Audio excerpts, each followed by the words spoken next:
네, 제주항공 여객기 참사 사고 소식 짚어보겠습니다.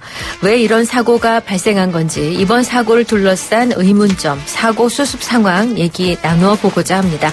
최병천 신성장 경제연구소장, 김기흥 전 대통령실 부대변인 나오셨습니다. 어서 오십시오. 두 분 어서 오십시오. 네.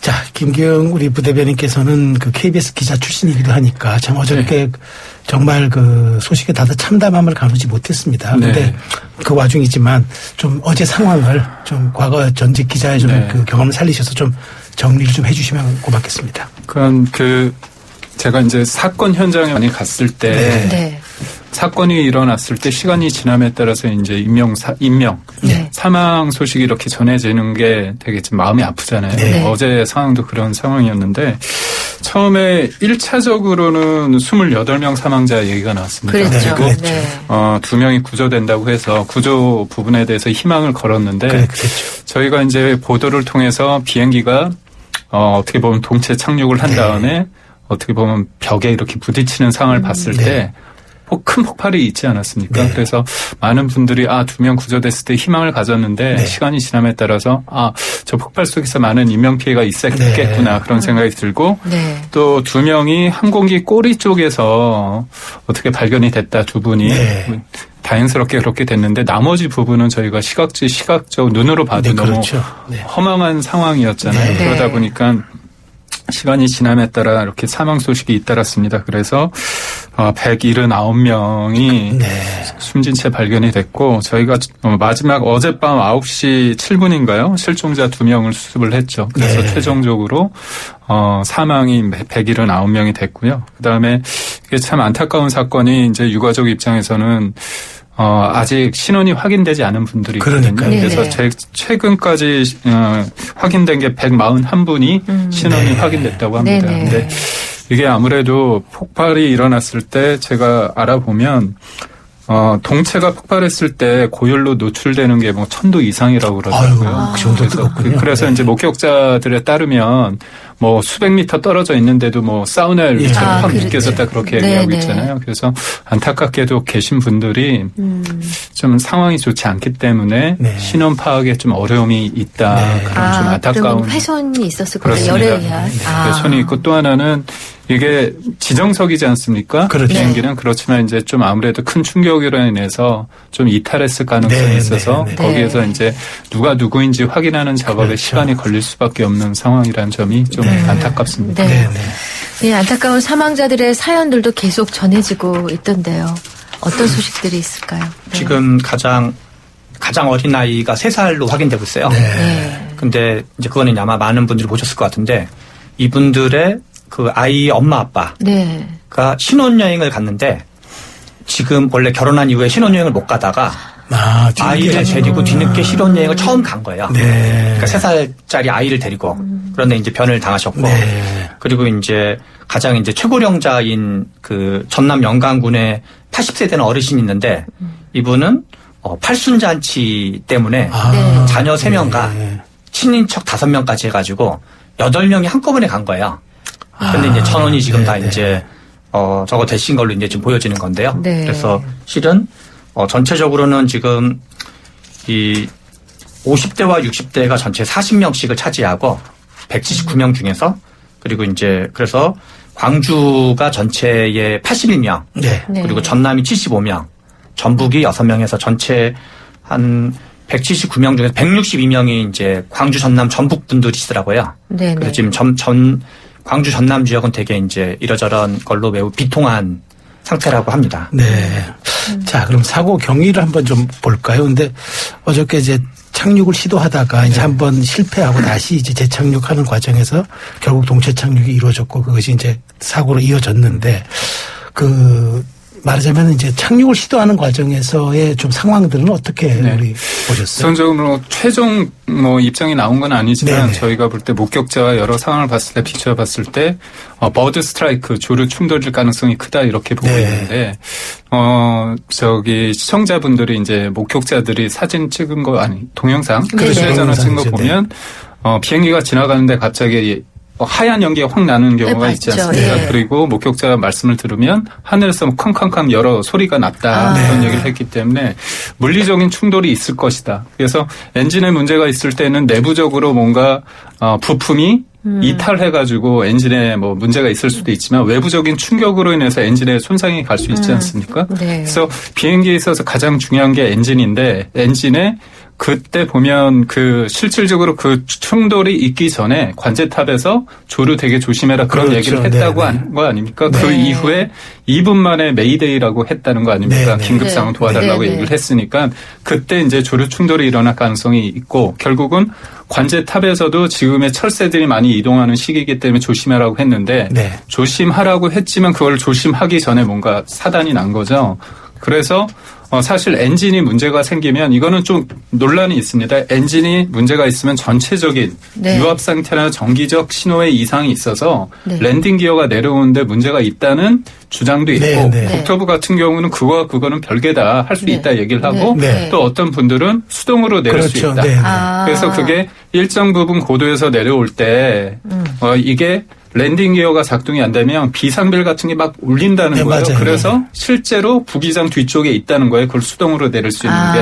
그래서 그런 부분을 왜 내리지 않았을까. 근데 이런 것들은 어떻게 보면 지금 제가 차분하게 얘기해서 이런 건 이러고 저건 이거 할 수 있지만 아주 급박한 상황에서는 그게 되게 힘들지 않습니까? 그래서 만약에 엔진이 불이 나서 기내에 뭐 연기가 자욱하거나 아니면 되게 혼돈된 상황이고 동체가 심하게 흔들리는 상황이었다면 그런 것들을 아주 합리적으로 냉정하게 할 수 없는 아주 시간대였다. 그렇다면 힘든 거고 첫 번째는 그게 이제 한 8시 50분 정도에 그 무안공항 쪽으로 진입을 했다고 그러더라고요. 그래서 이제 교신을 해서 뭐 철새 조심하라 하고 그러다가 이제 충돌이 나고 남쪽에서 북쪽으로 랜딩하는 게 원칙인데 그러지 못하고 다시 올라갔다는 거예요. 그렇죠. 근데 원래는 통상적으로 거의 문제가 있으면 회항을 통해서 관제탑과 교신을 해야 선회하죠. 선회를 좀 넓게 그렇죠. 멀리 해야 되는데 목격자 진술에 의하면 굉장히 좁게 했다는 겁니다. 그렇다면 엔진 하나만 문제였느냐 아니면 엔진 두 개가 문제였느냐. 통상적으로 엔진 하나 문제면 다른 엔진으로도 날 수 있거든요. 그렇죠. 보조 엔진이 그리고 있으니까. 또 보조 엔진 통해 가지고 또 랜딩 기어가 작동될 수 있기 때문에 기장 입장에서는 넓게 아니고 좁게 하고 그다음에 9분쯤 8시 50분 후반대 그런 사단이 났는데 충돌이 있었는데 지금 랜딩 2차 랜딩을 해서 사고 난 게 9시 5분인가 그렇지 않았습니까? 굉장히 짧은 시간에서 뭔가 급하게 회항할 수밖에 없는 상황이었다면 비행기 내에서 고장이 나서 뭔가 그걸 컨트롤할 수 있는 상황이 없었다. 그렇기 때문에 랜딩을 해야 되는데 랜딩할 때 이제 랜딩의 목적이 뭐냐면 첫 번째 원하는 장소로 이렇게 착륙을 하기 위한 것도 있고 두 번째는 랜딩 기어 자체에 그 브레이크 기능이 있다고 그러더라고요. 착지할 때 뭐 충격을 완화하면서 그거 해주는 게 있고 또 하나는 스피드 제가 용어가 생각이 안 나는데 이제 그 비행기 있을 때 이게 올라오지 않습니까? 공기 저항을 위해서. 근데 그 부분이 작동을 안 했다는 얘기가 있습니다. 그런 과정 속에서 동체 착륙을 했는데 속도가 줄지 않고 또 특히 그 활주로의 앞단이 아니라 3분의 1 지점에서 랜딩을 했다고 그러더라고요. 그러면서 어떻게 보면 활주로에서 그냥 쭉 미끄러 나가고 가장 어떻게 보면 쭉 미끄러 나가면서 자동적으로 서면 되는데 장애물 큰 방벽이 있었다. 콘크리트 방벽에 부딪히면서 이제 폭발로 이어져서 화재가 커졌다. 피해가 커졌다. 보충 설명을 드리면요. 앞에서 이제 말씀을 잘 해주셨는데 크게는 세 가지로 그냥 요약할 수 있는 것 같아요. 하나가 버드 스트라이크가 발생을 했고 두 번째는 랜딩 기어가 작동이 안 됐고 세 번째는 착륙하는 과정에서 둔덕과 부딪힌 게 좀 중요하게 작용했거든요. 그 이제 그래서 실은 처음에 이제 착륙을 하는 중에 착륙 약 200m 지점에서 이제 그 새랑 충돌된 걸 보니까 착륙 과정에서 새랑 충돌한 걸로 보이고요. 그래서 다시 이제 다시 올라갔는데 보통 이런 경우에는 앞에서 얘기해 주신 것처럼 항공기 기름을 다 버려야 되고 그렇죠. 근데 여기는 지금 이 기종은 기름을 버리는 기능이 없대요. 자동으로. 그러니까 왜냐하면 이제 기름을 왜 버려야 되냐면 화재 문제 때문에 그렇거든요. 그러면 기름이 남아있는 경우에는 기름을 다 소진시켜야 돼요.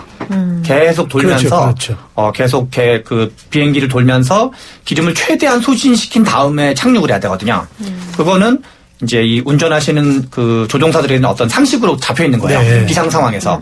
그런데 얘기한 것처럼 약간 1차 착륙 시도를 하다가 다시 올라가서 팔자 모양으로 돈 다음에 반대 방향으로 다시 곧바로 착륙 시도를 했거든요. 네. 이게 지금 미스터리인 거예요. 원래라면 1차에서 착륙 시도가 실패했을 경우 최대한 시간을 끌면서 기름을 다 소진한 다음에 착륙 시도를 해야지. 네. 반제탑에서도 여러 가지 이제 뭐 그 물질을 뿌린다든가. 그렇죠. 만약에 시간을 벌어줘야 되니까. 시간도 벌고. 네. 그다음에 소방대원들도 대기하고. 네, 네. 그다음에 이제 착륙 지점에다가 화재 발생을 방지하는 어떤 물체를 뿌려주는 걸 하거든요. 그러면 이제 말차도 좀 줄여주고. 근데 그런 거를 다 대비할 시간 없이. 곧바로 착륙 시도를 했거든요. 네. 그래서 중간 지점부터 곧바로 했고. 그래서 이거에 대한 지금 항공 전문가들의 의문점은. 네.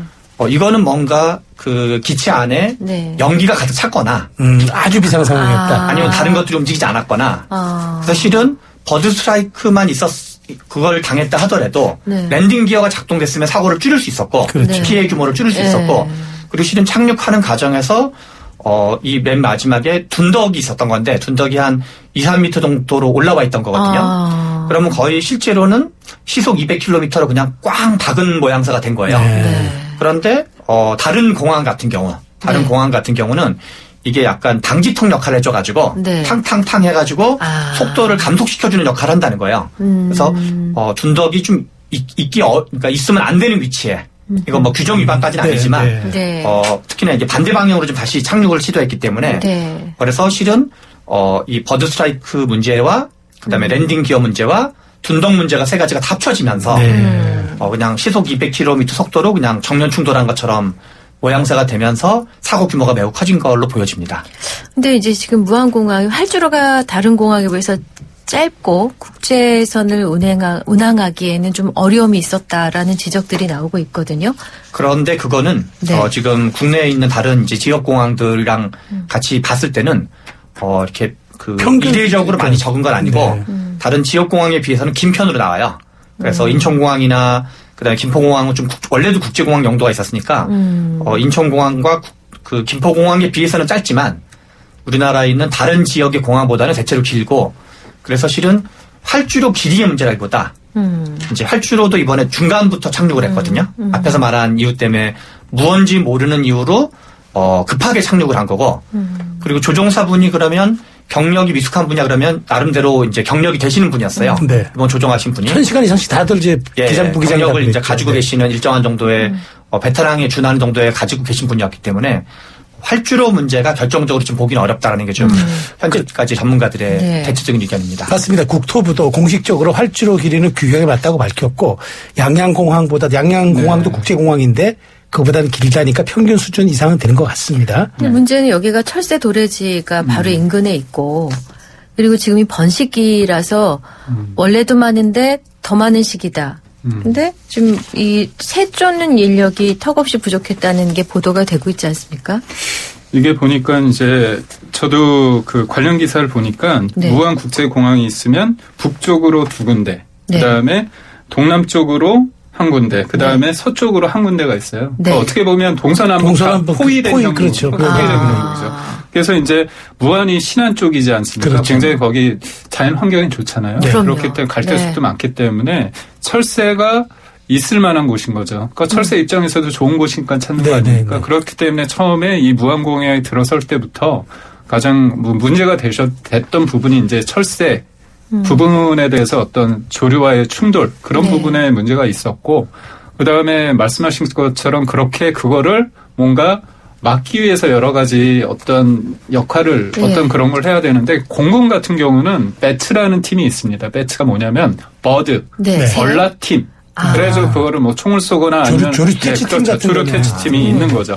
그런 것들을 지금 인천공항도 있고요. 각 공항마다 있습니다. 네. 공군 기지마다 있는데 네네. 문제는 여기가 그 부분을 봐야 됩니다. 여기가 조류 충돌로 인한 어떤 그 네. 안전사고가 가장 많은 곳이라고 빈번했던 곳으로 알려져 있어요. 네. 그렇다면 그에 대한 대비팀이 더 많이 활발하게 그렇죠. 돼야 되는 거잖아요. 네. 그렇다면 그런 부분에 대해서 어떻게 보면 그런 가능성이 높기 때문에 그런 대비를 위한 어떤 인력과 활동이 빈번하게 제대로 돼 있는가 그 부분에 대한 문제가 있을 수밖에 없고 그다음에 조류 충돌이란 건 굉장히 어떻게 보면 구조적인 문제 아닙니까?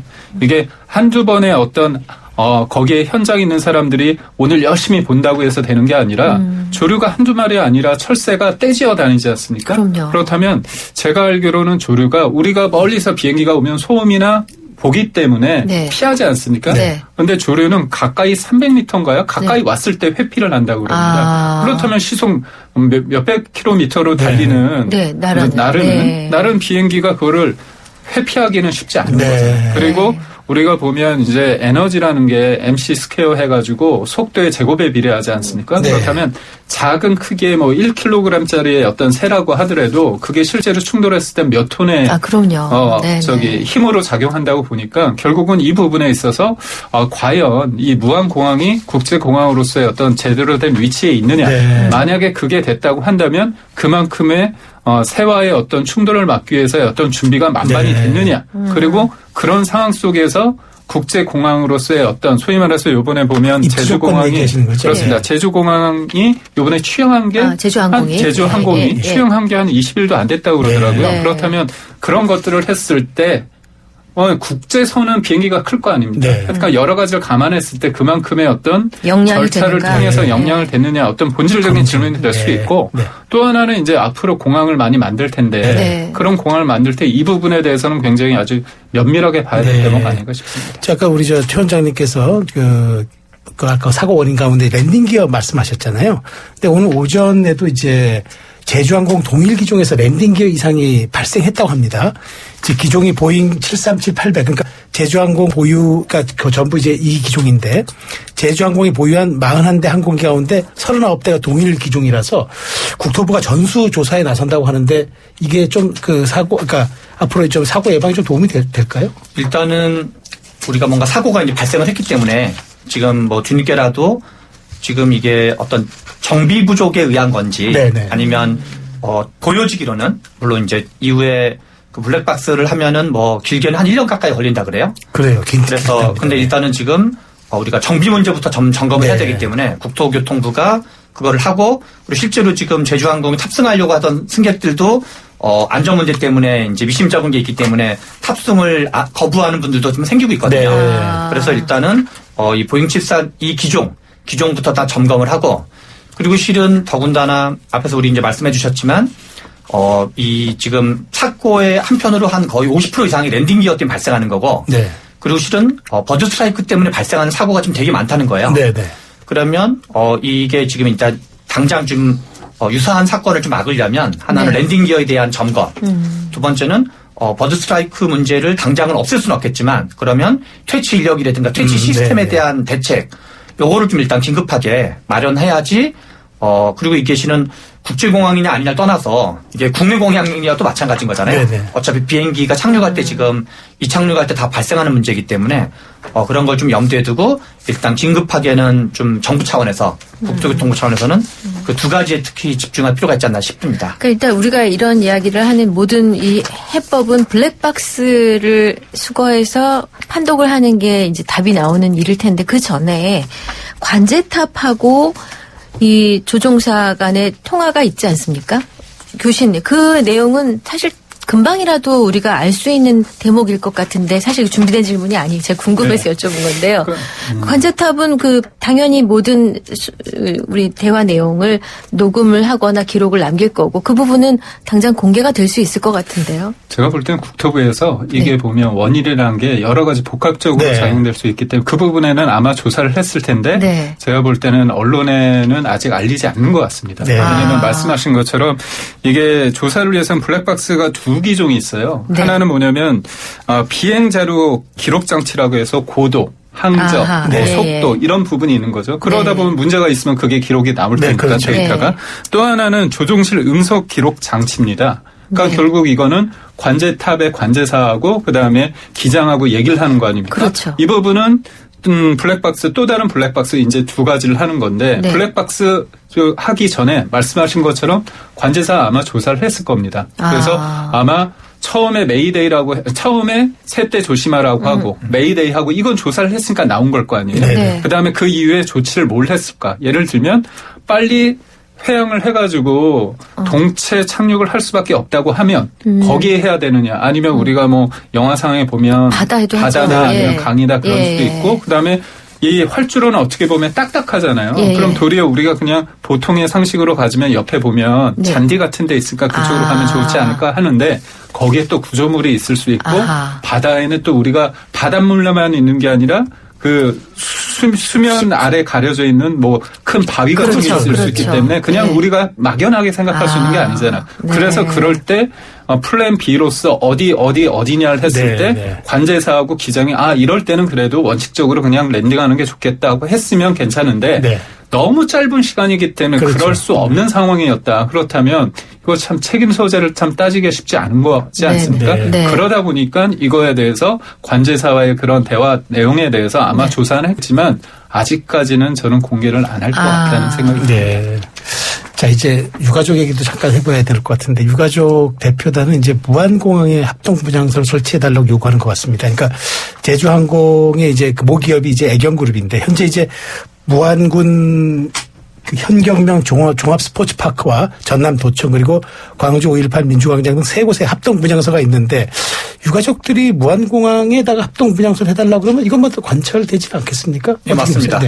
그리고 아무래도 사건이 벌어진 상징적인 곳이니까. 그러니까요.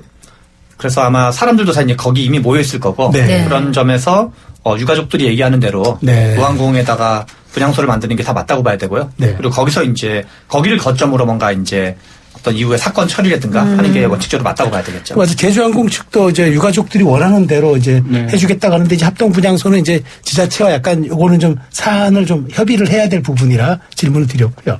네. 또 사고 현장에 대한 얘기를 조금 더 해볼 부분이 화재 진압 부분입니다. 화재 진압이 신속히 이루어지지 않았다는 거. 활주로 위에 화재를 막을 수 있는 혹은 줄일 수 있는 어떤 장비나 물질이 준비되지 않았다. 아까 우리 김기흥 부대변인께서 얘기하신 것처럼 너무 짧은 시간이었기 때문에 그 미처 준비할 여력이 없었을 것이다라는 게 우리가 유추는 가능하지만 보통 이런 동체 착륙이라든가 뭔가 조짐이 이상했을 때 가동되는 뭔가 매뉴얼이 있었을 거라는 생각이 들거든요. 그러니까 지금 말씀하신 것처럼 제가 기억으로는 이제 허드슨강 관련해가지고 이제 그때 영화도 됐죠. 영화에서 그 장면이 될 때는 관제 교신을 통해서 내가 여기를 하겠다. 그래서 그쪽으로 내가 강에다가 이제 어떻게 비상 착륙을 할 때 착륙하자마자 어떻게 보면 주변에 있었는 배들이 몰려들고 그다음에 또 뭔가 구급하고 할 수 있는 그런 것들이 된 거죠. 유기적으로 된 거죠. 어떻게 보면 그거는 실제로 소방과 경찰도 했지만 그 주변에 있던 민간 배들도 그 도움을 준 건데 이번 같은 경우는 제가 볼 때는 옹호하고자 그런 건 아닌데요. 좀 그걸 판단하기에는 굉장히 짧은 시간이고 실제로 여기가 이제 한국공항공사가 하는 건데 이런 상황이 됐을 때 대비 인력이 어느 정도 돼 있는 건지. 그러니까 여기가 아주 활성화된 공항은 아니지 않습니까? 예를 들어서 인천공항공사나 아니면 김포공항 국제공항 같은 경우는 그런 거에 대한 매뉴얼이 있겠죠. 무조건 뭐 메이데이 하는 순간 뭔가 이렇게 시작하고 메이데이를 할 때 가장 중요한 게 뭐냐면 혹시나 그 시간대에 어떤 비행기가 랜딩하면 안 되지 않습니까? 그러면 큰 하기 때문에 그 순서를 바꾸는 게 가장 중요한 거거든요. 그리고 그 이후에 이제 불거지는 여러 가지 사단에 대해서 어떤 사고를 줄이기 위한 행태. 근데 지금 상황에서는 그게 말씀하신 것처럼 플랜이 제대로 돼 있느냐. 그리고 그 짧은 시간이지만 그거는 누가 지시하는 게 아니라 예를 들면 버튼만 딱 됐으면 그냥 원칙적으로 굴러가게끔 되어 있느냐. 그런 것도 봐야 되는 거죠. 근데 지금 상황에서는 너무나 사고가 방벽에 부딪힌 다음에 폭발음이 컸기 때문에 그 안에서 어떤 소방관이 40여 분 만에 초진은 했지만 그 사이에 어떻게 보면 비극적인 상황이 다 벌어질 수밖에 없는 상황이 아니었을까 그런 생각은 들죠. 이번 사고에서 가장 중요한 거는 원래는 이렇게 상황이 벌어지면 관제탑이랑 계속 교신을 하면서 교신하면서 뭔가 이렇게 대책을 세울 수 있어야 되는데 그러나 너무 이른 시간에 한 3, 4분 사이에 모든 일이 다 벌어진 거기 때문에 실은 어떤 이제 그 관제탑의 문제라든가 소방 시설의 문제는 인력은 뭐 충분했을 수도 있고 아닐 수도 있지만 대비할 시간이 이제 물리적으로 거의 없었다고 봐야 되는 거죠. 이번 사고 같은 경우는. 네. 자, 하나, 콘크리트 둔덕 얘기 좀 여쭤볼게요. 그러니까 활주로 끝에 콘크리트 둔덕이 있었다. 사실 근데 저희들 눈에 잘 안 보여요. 네, 잘 모르겠어요. 그런데 예. 해외 전문가들은 이제 그걸 지적을 하더라고요. 그래서 영국 출신 항공 전문가 데이비드 리어마운트는 영국 스카이 뉴스의 인터뷰에서 무안공항 둔덕 설치는 범죄 행위에 가깝다 이렇게 밝혔는데 이 활주로에 미끄러지면서 끄트머리에서 기체 손상이 거의 없었는데 이 둔덕에 부딪히기 전까지 그랬다고 주장을 합니다. 그런데 이건 좀 애매한, 그러니까 둔덕 자체가 이렇게 됐다. 이걸 최 소장님 어떻게 보세요? 저도 이제 이 둔덕 관련된 기사를 좀 봤었는데요. 네네. 그러니까 실은 원래는 이게 이제 비상 착륙을 하게 되면 다른 공항 같은 경우는 충격을 흡수해주는 방식으로 돼 있다는 거예요. 이렇게 탕탕탕 가면서. 그러니까 우리가 과속 방지턱처럼. 네, 그런 비슷한 식으로. 자동차로 치면. 지금 여기에는 이제 그걸 설치를 돼 있어가지고 이번에는 지금 마치 이제 그냥 벽돌을 쌓은 것처럼 이렇게 한 실제 높이가 한 3, 4m 정도 되는 거죠. 네. 3, 4m 정도로 이게 되어 있기 때문에 이게 이제 오히려 어떤 충격을 완화시켜주는 역할한 게 아니라 오히려 충격을 강화시켜주는 역할을 한 거죠. 네. 그래서 실제로는 시속 200km 정도로 쾅 하고 부딪히는 꼴이 돼버린 거니까. 근데 이게 만약에 둔덕이 없었으면 몇 가지 이제 어떤 그런 버퍼 역할을 해줘가지고 충격을 좀 감속시켜주는 역할을 할 수 있었는데 오히려 충격을 더 강화시켜주는 역할을 한 거죠 지금. 그건 이게 보니까요. 이 둔덕이 네. 정확한 워딩은 이제 로컬라이저라고 해서 네. 일종의 이제 안테나 역할입니다. 뭐냐면 공항의 활주로 진입을 돕는 역할을 한다는 거죠. 시각적으로? 아니, 시각적이 아니라 네. 안테나이기 때문에 뭔가 교신이나 그런 여러 가지 신호를 주는 그렇죠. 거겠죠. 예. 그러니까 안테나 일종이라는 거예요. 흙으로 덮인 그 둔덕 상부에 콘크리트 기초 안테나가 서 있는 구조다. 그러니까 이게 네. 막기 위해서 만들어 놓은 게 아니라 이게 우리가 좀 구조군요. 헷갈린 게 뭐냐면 네. 활주로가 있으면 이 활주로 끝이 있잖아요. 네. 거기서부터 250에서 300m 거리 밖에 있는 겁니다. 활주로 외에 있는 활주로 거군요. 외에 있는 거죠. 보면 잔디를 지나가요. 그렇죠. 네네. 네, 그래서 그 거리가 2, 300m 되는데, 그러니까 우리가 볼 때는 야 저거 범퍼 기능 아니냐. 근데 왜 콘크리트자 이래서 이상하다고 생각하지만 교신 기능이군요. 그렇죠. 교신 기능인데 그게 좀 올라와 있는데 여기가 활주로에서 좀 이렇게 조금 수평이 좀 낮은 저지대라고 합니다. 네. 그래서 이제 어떻게 보면 그 수평을 맞추기 위해서 높였다는 건데, 근데 그 부분에 있어서 꼭 그게 왜 콘크리트 형태에 되느냐.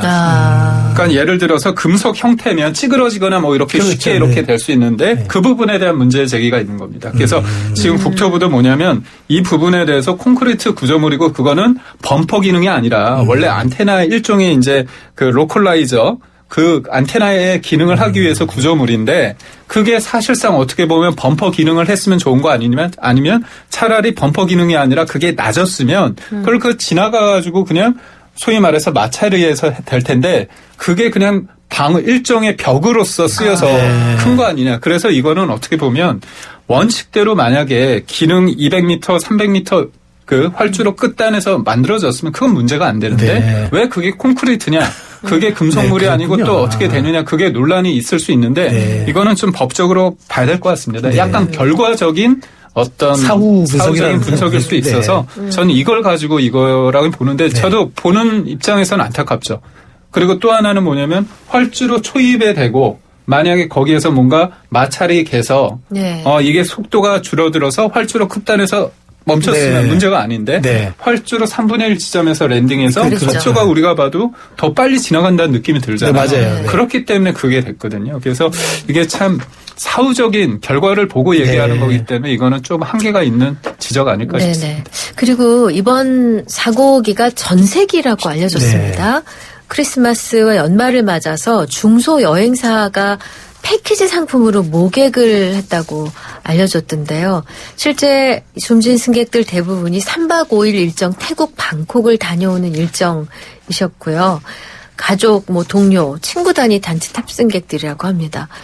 그러면 이런 경우는 뭐가 다른 거죠? 전세기인 경우처럼? 그러니까 이제 전세기라는 거는 제가 보기에 이제 그 얘기 내용 같은 그러니까 무한공항이 워낙 활성화가 안 되니까 네. 전세기라도 좀 취향시켜서 공항 활성화를 해보자 하고 아마 이제 그 말하자면 공항 활성화 용도로 아마 한 대 했던 것 같아요. 그러다 보니까 지역사회에 있는 많은 분들이 여기에 이제 가다 보니까 지역사회 전체가 지금 사실 좀 참담하게 좀 충격에 빠진 그런 형식이 돼버린 거죠. 공항 측면보다는 네. 항공사 측면이 좀 더 강한데요. 네, 항공사. 전세기의 네. 개념은 뭐냐면 여행사가 여행 상품인 사람들만 탑승하는 거예요. 그렇죠. 네. 이 전세기 개념이 가장 중요한 거는. 네. 그래서 아예 이제 이 항공사, 그러니까 이 제주항공, 네. 제주항공, 그다음에 여행사 탑승객이 이제 하나의 패키지로 엮여 있는 거죠. 그렇죠. 네. 그래서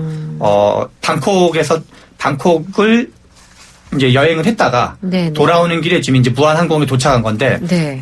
근데 문제는 이런 식으로 이제 최근 뭐 코로나라든가 이러저런 이유로 공항 이제 그 항공사들이 많이 어려웠었잖아요. 어려웠죠. 네. 그런데 그 자체는 뭐 그럴 수 있는 건데 문제는 지금 약간 이제 논란의 여지가 있을 수 있는 건 너무 무리하게 운행을 한 거 아니냐. 왜냐하면 지금 이 사고 난 비행기 같은 경우는 48시간 동안 13차례를 계속 운행을 했어요. 18시간 동안 13차례? 그게 가능한 시간인가요? 아니, 지금 했다는 거예요. 이 지금 같은 비행기가. 그래서, 이렇게 무리하게 한 거 자체가 이게 이제 통상적인 것보다 좀 더 무리한 건데. 그러니까요. 이건 좀 확인을 해볼 필요가 있을 것 같아요. 48시간에 13차례라는 게. 그러면은. 사고 여객기가 기사상으로 그렇게 나오고 있는데요. 네네. 그래서. 방금 이제 말씀하신 이게 가능한 거냐라고 의문을 가지신 것처럼, 뭐 이제 무안 갔다가 제주 갔다가 또 뭐 저기 태국 갔다가 이렇게 뭐 그 여러 가지 지금 단거리 비행을 포함해서 다 포함해가지고 최근에 그래서 이렇게까지 무리하게 해가지고 뭔가 좀 사고랑 연결시킨 게 있는 거 아닌가라는 지금 이제 약간. 그렇군요. 의구심을 좀 갖고 있는 거죠. 최 수장님 말씀하신 게 연합뉴스 보도에 따르는데 48시간 동안 13차례 비행했다 이렇게 보도가 나왔습니다. 그러니까 어떻게 보면 중요한 게 뭐냐면 제주항공의 월 평균 가동 시간이 국내 항공사 중 가장 길다고 그러네요. 그러니까 굉장히 그게 월 평균 운항 시간이 418시간, 국내 6개 항공사 중 가장 길었다. 다른 데는 뭐 300시간 정도, 371시간, 355시간인데 여기는 418시간이니까. 그러니까 저가 항공을 이용하려는 또 수요가 이런 걸 다 맞물리는 그러니까 게 결국은 아닌가. 어떻게 보면 그 제주항공에 뭐 문제가 있다면 그거는 뭐 사실에 기초해서 문제 제기를 받아야 되는데 여튼 나온 거에 비하면 3년 연속 영업 실적을 기록해서 어려움이 있다 보니까 지금 성수기니까 전세기를 동원해가지고 좀 무리하게 한 거 아니냐 그런 지적하는 기사가 좀 올라오고 있습니다. 네, 제주항공 측은 이번 사고가 정비 소홀 문제는 아니라는 입장을 밝힌 바가 있는데요. 모든 것은 이제 밝혀지게 될 겁니다. 이제 정부도 발빠르게 움직이고 있습니다. 지금까지 상황을 간단하게 좀 말씀해 주신다면요. 아무래도 제일 중요한 거는 사고 원인과 동시에 사고 원인을 규명하는 것과 동시에 그 유가족들에 대한 어떤 보상 부분 그게 제대로 이루어지고 있는지에 대해서 지금 제주항공하고 모기업의 애경 아닙니까? 그 관련해서 아주 적극적인 입장을 내놓고 있습니다.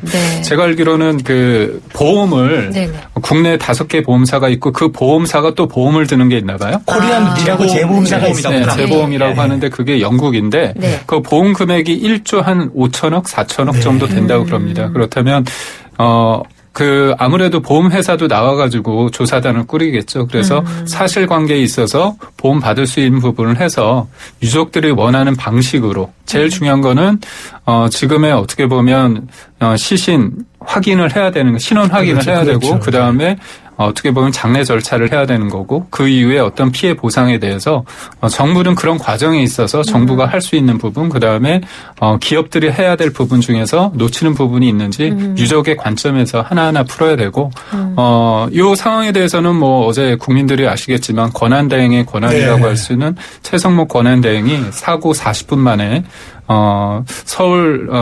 정부 서울청사에서 회의를 안전대책본부 회의를 가동하고 그다음에 또 현장으로 내려갔죠. 자, 근데 최성목 지금 권한대행 임명된 지 불과 이틀 만에 이런 지금 대형 참사를 발생해서 지금 1인 4역입니다. 발생하니까 지금 권한대행에다가 지금 1인 3역입니다. 대통령 권한대행, 총리 권한대행, 부총리직 수행에다가 지금 행안부 장관 지금 뭐라 그러죠? 중대본부장. 네. 중대본부장 1인 사역인데 어쨌든 그래서 지금 이렇다면 좀 최상목 대행에게 여야가 공이 지금 좀 힘을 실어줘야 되는 그런 시기가 아니냐 이런 좀 정치권 지적이 나오고 있습니다. 아니 최상목 대행이든 어디든 힘을 실어주는 것 자체는 맞는 건데요. 네.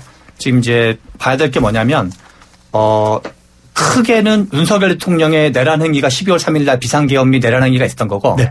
그래서 윤석열 대통령에 대한 탄핵 절차가 지금 진행이 되고 있는 거고 탄핵 절차가 정상적으로 진행되기 위해서는 헌법재판소를 9명으로 맞아 꾸려야 되는 게 있는 거거든요. 왜냐하면 헌법재판소 법에 의하면 7명 이상이 돼야지 심의를 할 수 있도록 돼 있거든요. 그래서 그리고 그거는 법조인들 사이에서 뭐 헌법학자가 됐건 법조인 거의 압도적 다수가 권한대행은 이 헌법재판관을 할 의무가 있다는 거에 이견이 없기 때문에 그건 그것들이 진행을 하고 이 사건이 사고들 해결하는 거를 같이 투트랙으로 진행을 해야 되는 거죠. 네, 여기까지 듣겠습니다.